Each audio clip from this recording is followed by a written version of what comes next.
Hi everyone. सो इस video में हम देखने वाले हैं आईसीएसई 2024 फिजिक्स क्वेश्चन पेपर का आंसर की। सो यहाँ पे चलो स्टार्ट करते हैं। सो सबसे पहले हम आ जाते हैं एमसीक्यूज पे। तो सेक्शन ए में एमसीक्यूज, यहाँ पे ऑलरेडी मैंने इसको सॉल्व कराया था, बट कुछ यहाँ पे बच्चों के कंफ्यूजन थे, उनको मैं क्लियर कर देता हूँ। सो फर्स्ट क्वेश्चन का आंसर हो जाएगा, जब बेल को रिंग किया जाएगा तो यहाँ पे काइनेटिक टू साउंड एनर्जी होगा। ठीक है, साइकिल बेल की हम बात कर रहे हैं। फिर उसके बाद सेकंड पार्ट देखते हैं। यहाँ पे है डोर लॉक इज ओपन, तो यहाँ पे बेसिकली तुम्हारा मूवमेंट वाला फॉर्मूला लगेगा एंड यहाँ पे इस फॉर्मूला से हम कैलकुलेट करेंगे, ए पार्ट आ जाएगा इसका। देन उसके बाद थर्ड पार्ट देखते हैं।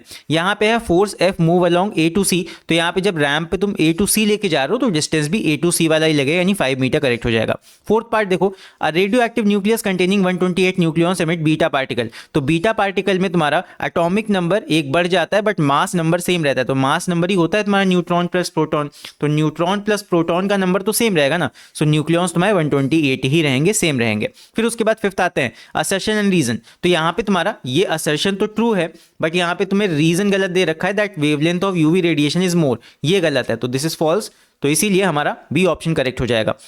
इसके बाद सिक्स पार्ट है, when the stem of vibrating tuning fork is pressed on a table top starts vibrating, तो ये तुम्हारा फोर्स्ड वाइब्रेशंस में आएगा। कई बच्चे बोल रहे थे यहाँ पे रेजोनेंस होगा, बट यहाँ पे मैक्सिमम एम्पलीट्यूड कहीं पे भी नहीं दिया, तो इसलिए सिर्फ फोर्स्ड वाइब्रेशन हमारा आंसर होगा। नेक्स्ट इसके बाद 7 देखते हैं, which of the following is a class third lever, तो ये ह्यूमन फोर आर्म होगा। कई बच्चे कहते हैं हमारी बुक में ऐसे नहीं बना, ऐसे बनाए, तो ये तुम्हारा करेक्ट फॉर्म है, इसलिए मैंने डायग्राम भी यहाँ पे बना दिया है। फिर इसके बाद 8th पार्ट देखो, the specific resistance of a conductor depend upon its, तो ये मटेरियल की प्रॉपर्टी होती है specific resistance, so answer B is correct. फिर इसके बाद 9th part, identify the option that displace correct wiring, तो ये तुम्हारा हो जाएगा ए पार्ट, बिकॉज इसमें ही सब कुछ करेक्ट दिया हुआ है, लाइव वायर से स्विच कनेक्टेड है और कलर भी सही है। फिर इसके बाद अगला 10th, यहाँ पे है potential difference between the terminals of a cell in closed electric circuit. कई बच्चों ने यहाँ पे ईएमएफ लगाया है, बट यहाँ पे टर्मिनल वोल्टेज करेक्ट होगा, बिकॉज ये क्लोज्ड सर्किट की बात हो रही है, बंद है सर्किट, मतलब यहाँ पे चालू है, तो हमेशा ओपन सर्किट में ईएमएफ होता है, क्लोज सर्किट में टर्मिनल वोल्टेज होता है। नेक्स्ट, फिर इसके बाद during melting of ice at 0 degree Celsius energy absorb होगी, टेम्परेचर कॉन्स्टेंट रहेगा, तो बी ऑप्शन सही हो जाएगा। फिर उसके बाद 12 देखो, लीनियर मैग्निफिकेशन कॉन्केव लेंस का क्या होता है, ऑलवेज लेस देन 1, बिकॉज यहाँ हमेशा डिमिनिश्ड इमेज बनती है। फिर इसके बाद यहाँ पे 13 देखते हैं, a radioactive element is placed in evacuated chamber, then the rate of radioactive decay same रहेगा, उसका कोई भी असर नहीं पड़ता एनवायरनमेंट का रेडियो एक्टिव डीके पे। नेक्स्ट यहाँ पे है, the graph given below shows heat energy supplied against change in temperature, तो यहाँ पे ग्राफ में देखो वाई एक्सिस पे क्यू है और एक्स एक्सिस में तुम्हारा डेल्टा टी है, तो क्यू अपॉन डेल्टा टी ये तुम्हें क्या दे देगा, मास है नहीं तो स्पेसिफिक हीट तो होगा नहीं, ये तुम्हारा है हीट कैपेसिटी, यानी कि डी ऑप्शन इज करेक्ट। फिर उसके बाद 15 देखते हैं, यहाँ पे बच्चों को काफी कंफ्यूजन था, a block of glass is pushed into the path of light as shown below, एक ब्लॉक को हम सामने ले आते हैं यहाँ पे एक लेंस के आगे, तो यहाँ पे क्या असर होगा, तो यहाँ पे मैंने भी इसको देखो बना के करेक्ट किया है, लास्ट वाले पार्ट में थोड़ा सा मैंने गलत बता दिया था। यहाँ पे तुम्हारा लेंस के आगे, जब लेंस के आगे यहाँ पे स्लैब को रखा जाएगा तो स्लैब में होगा लैटरल डिस्प्लेसमेंट, और जब लैटरल डिस्प्लेसमेंट होगा तो जैसा कि यहाँ देख सकते हो, जो ब्लू वाली ये है, ब्लू वाला रे है, ये तुम्हारा ओरिजिनल इमेज बता रहा था, जो पहले पीछे बन रही थी, it was the original image, and ये तुम्हारा जब लैटरल डिस्प्लेसमेंट हो कि ये दोनों रेज यहाँ पे आ रही हैं, तो देख सकते हो ये कहीं ना कहीं यहाँ पे मीट कर रही हैं, तो इमेज अब यहाँ पे बनेगा, so it is more far away from the lens, तो ये अवे बन रही है, राइट। तो यहाँ पे करेक्ट ऑप्शन हमारा क्या हो जाएगा, A option, move away from the slab. I hope समझ में आ गया होगा भी ये। फिर इसके बाद क्वेश्चन 2 पे आते हैं। Now question 2 says, in the following items which one is radio isotope, तो यहाँ पे करेक्ट ऑप्शन C14 हो जाएगा, एंड इसका यूज क्या होता है, कार्बन डेटिंग में। फिर उसके बाद बी पार्ट का आंसर ये तुम्हारा हो जाएगा class 2 lever, because fulcrum load and effort, ये क्लास 2 लीवर है। फिर इसके बाद fill in the blank, A part है, when a stone tied to a string is rotated in a horizontal plane the tension in the string provide centripetal force और work done at any instant, यहाँ पे 0 होता है। आई hope ये भी तुम्हारा सही होगा।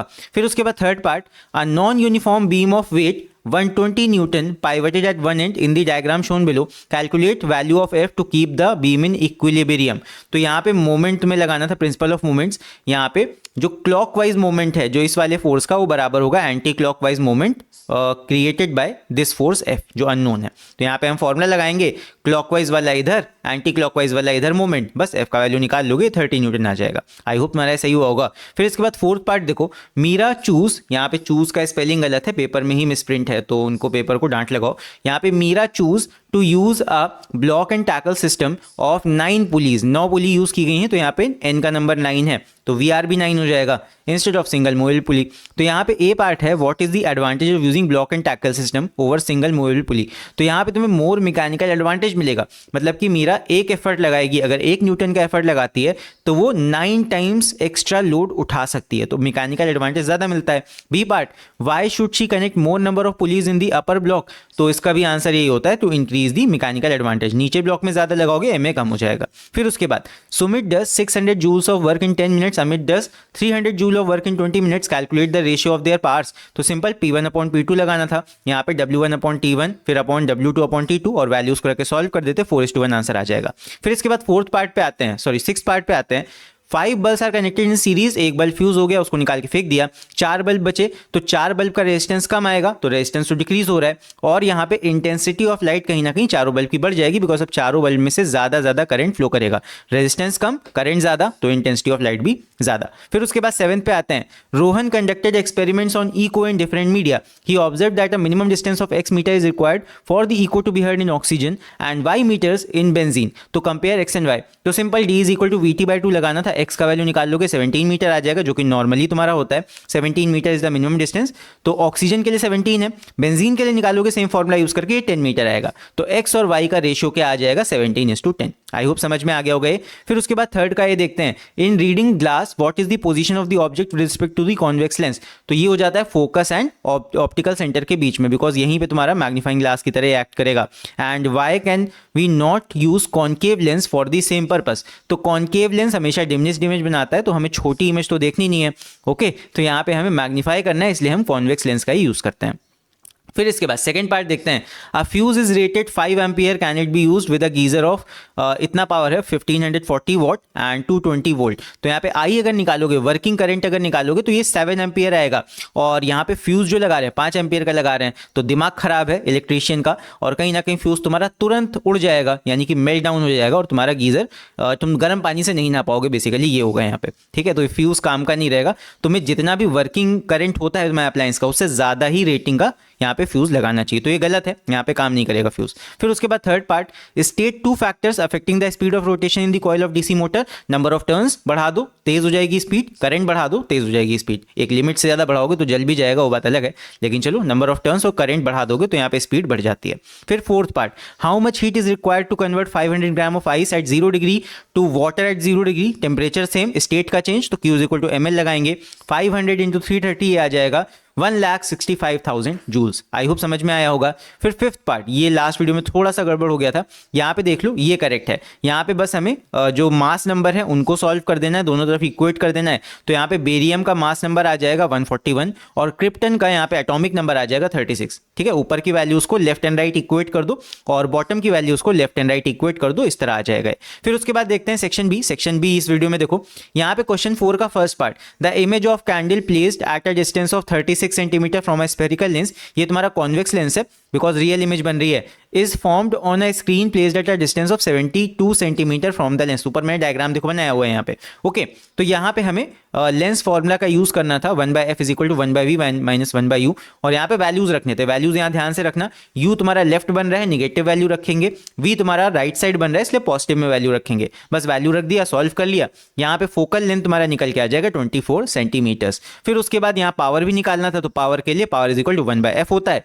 यहाँ पे f तुम्हें सेंटीमीटर में नहीं मीटर में रखना है, तो देखो 24 को मैंने मीटर में कन्वर्ट कर लिया 100 से डिवाइड करके, 100 ऊपर चला गया, डिवाइड कर लोगे कितना आ जाएगा 4.167 डायोप्टर या डी, राइट। आई होप समझ में आ गया होगा। सेकंड पार्ट देखते हैं। Below is an incomplete table showing the arrangement of electromagnetic spectrum in the increasing order of their wavelength। तो यहाँ पे एक ही जगह पे क्या आएगा, it is microwave. Name the radiation used to detect fracture in bones. X ray कराया जाता है जब किसी की हड्डी टूटती है, ठीक है। टशन में जब कोई गाड़ी चलाता है और गिर जाता है तो उसका फ्रैक्चर हो जाता है, तो वहां पे उसका एक्सरे किया जाता है, एक्सरे स्कैन। फिर उसके बाद C part, name one property common to both A and radio waves.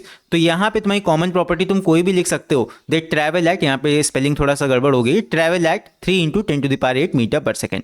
फिर उसके बाद third part, A why do we use red colour as a danger signal on the top of a skyscraper. तो red light की longest wavelength होती है and वो less scatter करती है फॉग या फिर क्लाउड सिचुएशंस में। आई होप इसकी समझ समझ में आई होगी। इसके बाद B part, the diagram below shows the path of a blue ray through a prism. तो यहाँ पे हमें क्या बताना था, calculate the critical angle of the material of the prism.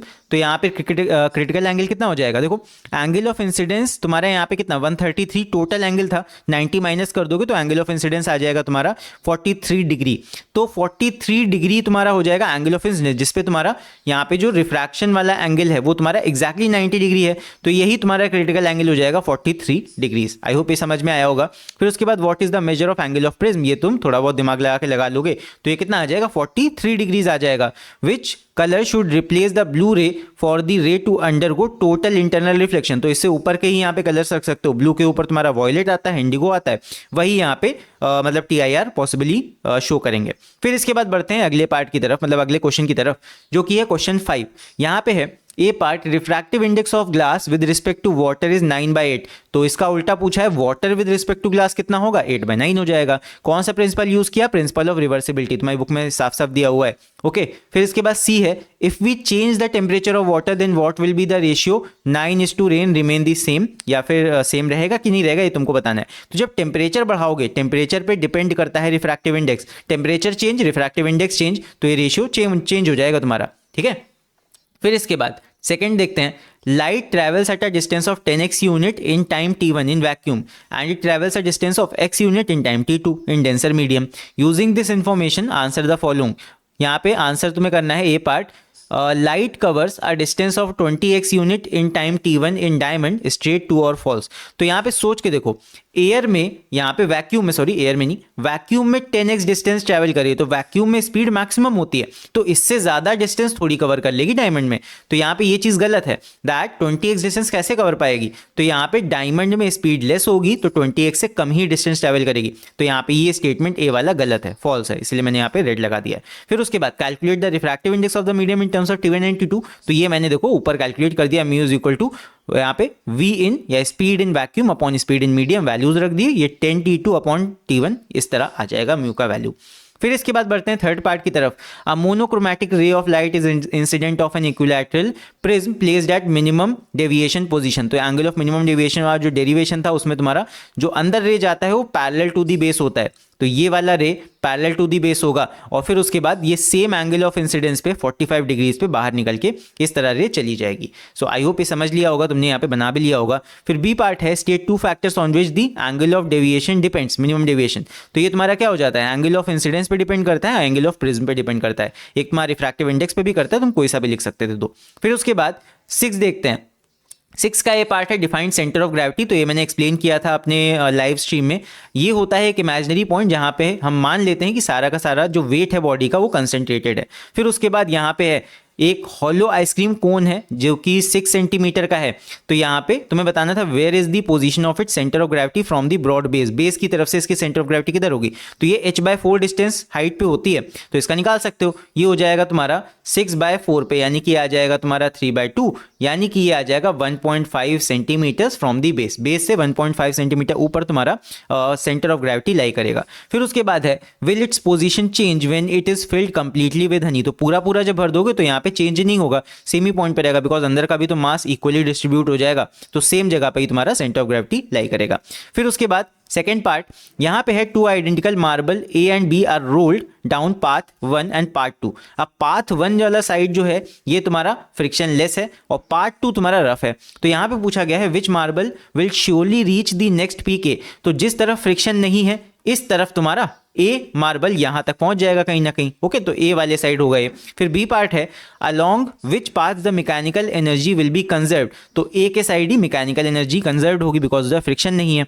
और फिर सी पार्ट है along which path is the law of conservation of it. तो लॉ ऑफ कंजर्वेशन दोनों तरफ हो रहा है, ओके, बोथ साइड हो रहा है, क्योंकि कहीं ना कहीं फ्रिक्शन में लॉस हो रहा है लेकिन law of conservation of energy तो होगा ही होगा ना। भले वो फ्रिक्शन एनर्जी में खो जाएगी, वो तुम्हारी यूजफुल एनर्जी नहीं है, लेकिन लॉ ऑफ कंजर्वेशन दोनों साइड होगा बिकॉज वो एनर्जी फ्रिक्शन में कन्वर्ट हो रही है, हीट में कन्वर्ट हो रही है, बट कन्वर्ट तो हो रही है ना, तो कंजर्वेशन ऑफ एनर्जी फॉलो होगा बोथ साइड। बट यहाँ पे ए वाली जो बॉल है वही रीच कर पाएगी दूसरे साइड की पीक को बिकॉज उधर फ्रिक्शन नहीं है।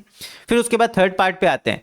Given are 2 pulleys copy and complete the label diagram connecting 2 pulleys. यहाँ पे पे ब्लॉक एंड टैकल है, मतलब ऊपर एक ब्लॉक है, नीचे एक, यहाँ पे ऊपर वाले ब्लॉक में एक पुली लगा है, नीचे वाले ब्लॉक में एक पुली लगा है। सिंपल तुम्हारा VR 2 हो जाएगा बिकॉज 2 नंबर ऑफ पुलीज यहाँ पे हैं। तो हमसे कह रहा है if load of 48 kgf and efficiency is 80% then calculate MA। तो MA निकालने के लिए यहाँ पे जो एफिशिएंसी का फॉर्मूला होता है MA/VR, उससे निकाल सकते हो। MA is equal to efficiency into VR हो जाएगा, जो कि आ जाएगा तुम्हारा 1.6। यहाँ पे कोई यूनिट नहीं होता MA का। फिर उसके बाद second part, effort needed to lift the load, तो ये हो जाएगा MA इज इक्वल टू, यहाँ पे हो जाएगा लोड अपॉन एफर्ट। लोड तुम्हें दिया हुआ है 48 kgf, एफर्ट निकाल लो, एफर्ट आ जाएगा तुम्हारा 30 kgf। आई होप तुमने सही निकाला होगा इसको। फिर उसके बाद question 7, name the waves use in sonar. तो साउंड, यहाँ पे अल्ट्रासाउंड का इस्तेमाल करते हैं हम। फिर बी पार्ट देखो, ये काफी ज्यादा इंटरेस्टिंग क्वेश्चन मुझे लगा बिकॉज यहाँ पे इको का क्वेश्चन है। ये यहाँ पे है, in the above diagram Lata stands between two cliffs and claps her hand, determine the time taken to hear the first echo. यहाँ पे क्वेश्चन है फर्स्ट इको उसने कब सुना। अब यहाँ पे यही चीज देखो खेल कर दिया इन्होंने ICSE वालों ने, दैट तुम्हारे जज्बातों के साथ इन्होंने खेला। यहाँ पे अगर तुम ये डिस्टेंस मान के निकालोगे तो एक चीज सोच के देखो, यहाँ पे है 10 मीटर और मिनिमम डिस्टेंस इको सुनने का जो मिनिमम डिस्टेंस होता है वो होता है 17 मीटर्स। तो क्या इस साइड उसको इको सुनाई देगा? इस साइड उसको कोई इको सुनाई ही नहीं देगा। ये मैंने कैलकुलेट करके दिखाया भी है। यहाँ पे इस साइड उसको इको सुनेगा ही नहीं। ओके, यहाँ पे सुनाई ही नहीं देगा कोई इको बिकॉज यहाँ पे उसका जो डिस्टेंस है वो तुम्हारा बहुत ही कम है। वहां पे उसको 0.1 सेकंड से भी कम, 0.0625 सेकंड्स में, इतने सेकंड्स में ही सुनाई दे जाएगा। वो डिस्टिंक्ट ही नहीं कर पाएगी इको, उसको लगेगा जो बजाई है उसने ताली वही साउंड उसको सुनाई देगा। तो यहाँ पे कोई इको नहीं सुनाई देगा, उसको फर्स्ट इको जो सुनाई देगा वो इधर सुनाई देगा, फर्स्ट इको। तो इधर वाला हमको इको निकालना है। ओके, इधर वाले डिस्टेंस से जो कि मैंने नीचे निकाला है, फर्स्ट इको उसको सुनाई देगा। T इज इक्वल टू ये हो जाएगा तुम्हारा 2D/V। ये हो जाएगा 2 × 160 डिवाइड बाय 320। एक सॉल्व कर लोगे, आ जाएगा तुम्हारा 1 सेकंड। 1 सेकंड के बाद तो उसको इको सुनाई देगा। आई होप तुमने सही किया होगा एंड ये चीज़ समझ ली होगी। वहाँ पे कितने बच्चों का ये गलत हुआ या सही हुआ मुझे नीचे कमेंट्स में लिख के बताना। चलो बढ़ते हैं अगले क्वेश्चन की तरफ। अगला पार्ट है इसका, complete the following radio active reaction. देखो 2 क्वेश्चन इस जैसे आए हैं, एक तुम्हारा सेक्शन ए में, एक तुम्हारा यहाँ पे आया है। तो यहाँ पे तुम्हें कंप्लीट करना था। क्या होगा देखो, यहाँ पे तुम्हारा बीटा पार्टिकल रिलीज हुआ है, तो बीटा के केस में मास नंबर सेम रहता है, तो इधर मास नंबर 234 हो गया। और यहाँ पे जो एटॉमिक नंबर होता है इट इंक्रीजेस बाय 1, तो लास्ट केस में 90 रहा होगा। तो वाई का नंबर हमारा 234 और 90 आ गया। फिर उसके बाद एक्स को अगर देखो तो एक्स के केस में यहाँ पे तुम्हारा अल्फा रिलीज हुआ है, तो अल्फा के केस में यहाँ पे मास नंबर तुम अपना 4 से कम कर लो पहले। एक्स का मास नंबर यहाँ पे 238 हो जाएगा और कहीं ना कहीं यहाँ पे मतलब 4 बढ़ा लो, एक्चुअली 238 हो गया। और उसके बाद में एटॉमिक नंबर यहाँ पे 2 तुम्हारा कम होता है, तो पहले 2 बढ़ा लो, 92 हो जाएगा। तो ये हो जाएगा तुम्हारा एक्स वाला पार्ट। आई होप तुमने भी सही किया होगा एंड समझ में आ गया होगा भी ये कैसे करना था। फिर बी पार्ट देखो, uranium in available in 2 forms. तो यहाँ पे U235 होता है, U238 होता है। तो विच of the 2 isotopes of uranium is more फिजनेबल। तो यहाँ पे U235 होता है, ये तुम्हारी बुक में दिया है, बस यही इंफॉर्मेशन तुम्हें यहाँ पे देखनी थी। फिर इसके बाद थर्ड देखो, in the given diagram a vibrating tuning fork is kept near the mouth of a burette filled with water. तो ये तुम्हारा एयर कॉलम वाला क्वेश्चन है। The length of air column is adjusted by opening the tap of the burette at a length of 5 centimetre of air column, a loud sound is heard. तो यहाँ पे eco हो रहा है 5 centimetre की length पे। पहला पार्ट यही पूछा गया है, name the phenomena illustrated by the above experiment. तो रेजोनेंस, बिकॉज यहाँ पे लाउड साउंड कहा गया है। फिर उसके बाद why is a loud sound heard at this particular length. तो इसका आंसर तुम्हें लिख देना था कि natural frequency of air column बराबर हो जाएगी frequency of the tuning fork के बराबर। फिर उसके बाद है, if the present tuning fork is replaced with a tuning fork of higher frequency, should the length of air column increase or decrease to produce a loud sound। तो यहाँ पे frequency का जो रिलेशन होता है लेंथ के साथ वो इन्वर्सली प्रोपोर्शनल वाला होता है। तो यहाँ पे फ्रीक्वेंसी मतलब कहीं ना कहीं अगर बढ़ा रहे हो तुम तो तुम्हें लेंथ ऑफ एयर कॉलम कम करना पड़ेगा, राइट। तो यहाँ पे लेंथ ऑफ एयर कॉलम कम करना पड़ेगा, दैट मीन्स यहाँ पे तुम्हें डिक्रीज करना पड़ेगा एयर कॉलम की लेंथ, यानी पानी थोड़ा और ऐड करोगे, एयर कॉलम छोटा करना पड़ेगा तुम्हें। फिर इसके बाद आगे आते हैं 8 पे। यहाँ पे है, the voltage current readings of certain material are shown in the table given below. तो यहाँ पे वोल्टेज करंट दे रखा है अलग अलग केसेस के लिए। अगर तुम रेजिस्टेंस निकाल के देखोगे तो यहाँ पे रेजिस्टेंस देखो हर एक का अलग अलग आ रहा है, राइट। तो यहाँ पे state whether the conductor is ohmic और नॉन ओमिक। तो यहाँ पे नॉन ओमिक होगा। जस्टिफाई और आंसर, तुम्हारा रेजिस्टेंस चेंज हो रहा है अलग अलग स्टेजेस पे, मतलब यहाँ पे V is proportional to R, V is proportional to I, R नहीं, V is proportional to I, ये फॉलो नहीं हो रहा है, डज नॉट फॉलो यार। तो यहाँ पे जैसे जैसे देखो V यहाँ पे 10 से 20 हुआ यानी कि डबल हुआ। तो क्या यहाँ पे करंट भी डबल हो रहा है? नहीं हो रहा है ऐसा। ओके, यहाँ पे ये डबल हो रहा है, तो यहाँ पे ये जो मतलब तुम्हारा वैल्यू है कहीं ना कहीं जो ये प्रोपोर्शनैलिटी है फॉलो नहीं हो रही। वोल्टेज तो तुम्हारा डबल हो रहा है, करंट डबल नहीं हो रहा। तो यहाँ पे तुम निकाल के भी देख सकते हो, रेजिस्टेंस यहाँ का कुछ और है, यहाँ का कुछ और है, यहाँ का कुछ और है, तो ये नॉन ओमिक में ही आएगा। सो यहाँ पे जस्टिफाई और आंसर यहीं पे तुम्हारा ये हो जाएगा दैट रेजिस्टेंस हर केस में अलग अलग आ रहा है। फिर उसके बाद स्टेट ओम्स लॉ, तो V is equal to IR, ये तुम्हें बस यहाँ पे ओम्स लॉ का डेफिनेशन लिख देना था that voltage is directly proportional to the current, या फिर current is directly proportional to the voltage applied across the end of the conductor. Then इसके बाद बढ़ते हैं सेकंड पार्ट की तरफ। Below is the diagram of transformer. तो transformer देखो इसका क्वेश्चन आया है, यहाँ पे सिंपल था ये, identify the type of transformer. तो यहाँ पे पहले में ज्यादा नंबर ऑफ टर्न्स हैं, दूसरे कॉइल में कम नंबर ऑफ टर्न्स है, तो ये स्टेप डाउन हो गया। फिर उसके बाद in this type of transformer which of the wire is thicker, the primary और द सेकेंडरी। तो यहाँ पे देखो पहले में वोल्टेज ज्यादा पहली कॉइल में तो करंट कम होता है, दूसरी कॉइल में वोल्टेज घटाओगे तो करंट बढ़ेगा। तो इसीलिए सेकेंडरी कॉइल में तुमको ज्यादा मोटा तार लेना पड़ेगा, because secondary coil has higher current. I hope ये चीज समझ में आई होगी, सेकेंडरी कॉइल में थिकर वायर लेना पड़ेगा। फिर उसके बाद third part study the diagram. Circuit based सवाल आया था, इस तरह के मैंने बहुत सारे प्रैक्टिस कराए थे अपनी लाइव स्ट्रीम में। तो इसको देखो, calculate the total resistance of the circuit. तो टोटल रेजिस्टेंस बहुत ईजी था, ऊपर वाली ब्रांच प्लस कर लो, नीचे वाली ब्रांच प्लस कर लो, फिर उसके बाद यहाँ पे पैरेलल में सॉल्व कर दो। R इज इक्वल टू आ गया तुम्हारा 8। फिर उसके बाद current drawn I is equal to V/R से निकालोगे 0.5 एम्पियर आ जाएगा। State whether the current through 10 ohm resistor is greater than less than or equal to the current through 12 ohm resistor. तो यहाँ पे दोनों ही ब्रांचेस में ऊपर और नीचे सेम रहेगा रेजिस्टेंस, मतलब रेजिस्टेंस, तो यहाँ पे करंट भी सेम रहेगा ऊपर वाली ब्रांच में और नीचे वाली ब्रांच में। सो नेट करंट मतलब जितना भी था उसका आधा आधा ऊपर इस तरह होगा। 0.5 आ रहा है, 0.5 आ रहा है, तो ऊपर वाली ब्रांच का नेट रेजिस्टेंस सेम है, ठीक है, और नीचे वाली ब्रांच का नेट रेजिस्टेंस सेम है, तो ऊपर तुम्हारा 0.25 एम्पियर जाएगा ऊपर वाली ब्रांच में, और नीचे वाली ब्रांच में भी 0.25 एम्पियर जाएगा इस तरह। तो सेम रहेगा, यानी कि इक्वल हो जाएगा, यहाँ पे इक्वल करंट दोनों ही ब्रांचेस में फ्लो करेगा। सो 10 में और 12 में नीचे same amount of current flow करेगा। आई होप ये चीज समझ में आई होगी। सिंगल 10 और 12 मत मान के करना, पूरी ब्रांच में जो करंट ऊपर नीचे जाएगा वही तुम्हारा 10 और 12 से ऊपर नीचे होके जा रहा होगा। सो यहाँ पे सेम हो जाएगा। फिर इसके बाद आगे बढ़ते हैं, अगला हमारा 9th क्वेश्चन है। यहाँ पे ये कैलोरीमेट्री का था। 85 gram of water at 30 degree Celsius is cooled to 5 degree by adding certain mass of ice, find the mass of ice required. तो इसका डायग्राम देखो मैंने लेफ्ट में ऊपर यहाँ पे बनाया हुआ है। बेसिकली आइस है, आइस मेल्ट कर रही है वाटर में, फिर वाटर का टेम्परेचर 5 डिग्री तक जा रहा है, और इधर जो हॉट वाटर है मतलब ज़्यादा टेम्परेचर पे, इसका टेम्परेचर डायरेक्टली 5 पे फॉल होगा। तो बस heat gain is equal to heat loss लगाया, ml plus MC delta T is equal to MC delta T, values रख दिए, सॉल्व कर लिया। इस तरह के मैंने बहुत सारे कराए थे। तो यहाँ पे जो तुम्हारा मास ऑफ आइस रिक्वायर्ड आएगा वो आएगा 25 ग्राम्स। आई होप ये भी तुम्हारा सही होगा।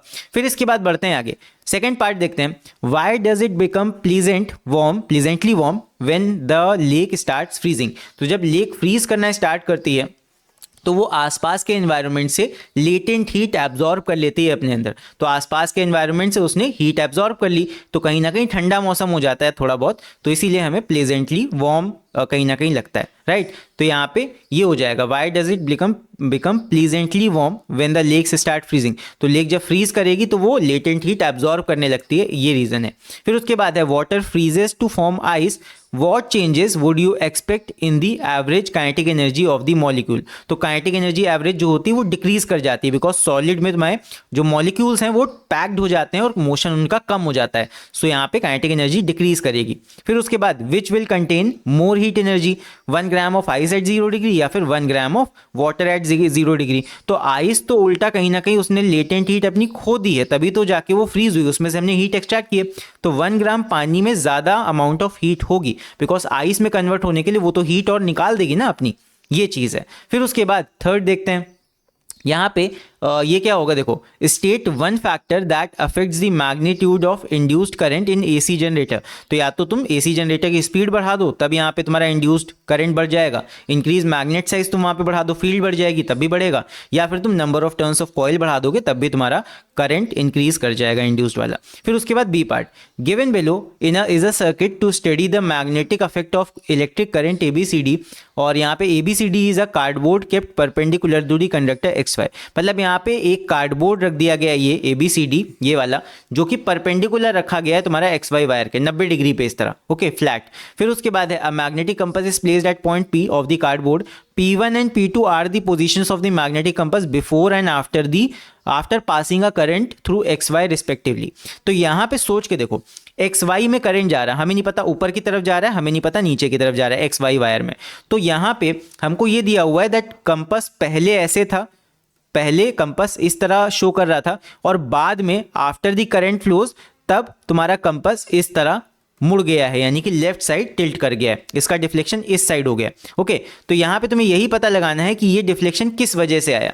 तो देखो यहाँ पे जरा तुम अपने थंब को नीचे पॉइंट करके देखो, राइट हैंड थंब को, और यहाँ पे मैग्नेटिक फील्ड का डायरेक्शन तुम्हें मिल जाएगा। मैग्नेटिक फील्ड कहीं ना कहीं इस तरह फ्लो करेंगे, इस तरह, तभी तो ये कंपास को इस तरफ को टिल्ट करेंगी। तो यहाँ पे तुम्हारा थंब का डायरेक्शन नीचे की तरफ आ जाएगा, और कहीं ना कहीं तुम कह सकते हो कि XY में जो करंट फ्लो करेगा वो डाउनवर्ड फ्लो करेगा X to Y। तो यहाँ पे कौन सा रूल तुम इस्तेमाल कर रहे हो, name the rule that is used to predict the direction of the magnetic compass, ये हो जाएगा राइट हैंड थंब रूल। और फिर second part state the direction of current, ये तुम्हारा हो जाएगा X to Y। And third, if the resistance R is increased, then what will be the effect of the magnetic lines of force around the conductor?